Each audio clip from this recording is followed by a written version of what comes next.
હર હર મહાદેવ મિત્રો। તો જો આજે આપણે આ 5 કુંડા અને 5 માળા અને એક સૈનની ડીશ આ બધી વસ્તુ અહીંયા પાસે 5 કુંડા બાંધી દીધા છે અને અલગ અલગ ઝાડીઓ કુંડા બાંધી દીધા। પક્ષીઓ પણ જો પાણી પીવા આવી રહ્યા છે। આપણે બીજું કુંડું તો અહીંયા બાંધી દીધું છે અને પાણીનું પણ ભરાઈ ગયું છે। તો અહીંયા પક્ષીઓ પણ આવવા મળ્યા છે અને અલગ અલગ વિસ્તારમાં આપણે કુંડા બાંધી દીધા છે।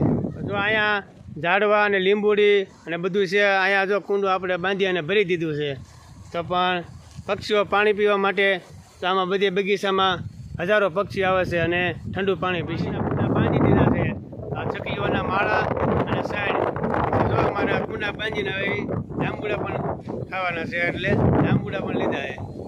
જાંબુડા પણ ખાવાનું સારું કરે છે થઈ ગયા છે તો જાંબુડા ખાવાનું સારું કરે। તો અહીંયા આપણે એક માળો અહીંયા પણ બાંધી દીધો છે અને અલગ અલગ વિસ્તારમાં માળા બાંધી દીધા છે, કુંડા પણ બાંધી દીધા છે અને જો અહીંયા વ્યવસ્થિત ચકલા માળો અહીંયા બાંધ્યો છે। બીજો આપણે ચકલીનો માળો અહીંયા બાંધ્યો છે। અહીંયા પણ કાંઈ જનાવર ન આવે અને વ્યવસ્થિત ચકલા રહી શકે। ત્રીજો માળો આપણે અહીંયા બાંધ્યો છે અને ચોથો માળો જો આપણે અહીંયા બાંધ્યો છે। પાંચમો માળો અહીંયા બાંધી દીધો છે એટલે 5 માળા આપણે માળા બાંધી દીધા છે। અને જો આ સૈનની ડીશ છે અને બાજરો ભરીને તૈયાર રાખી છે તો હવે સૈનની ડીશ પણ બાંધી દઈએ।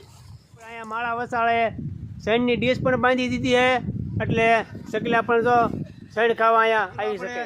5 પાણીના કુંડા અને 10 ચકલાના માળા અને એક સૈનની ડીશ સેવામાં આવે છે વાક્યાથી ઝવેરભાઈ નારાયણભાઈ કટેશ પૂરો થાય છે। અને આવા નવા સેવાના કામ કરતા રહેજો। જો તમને ગમ્યું હોય તો લાઈક કરો, શેર કરો અને સબસ્ક્રાઈબ કરો।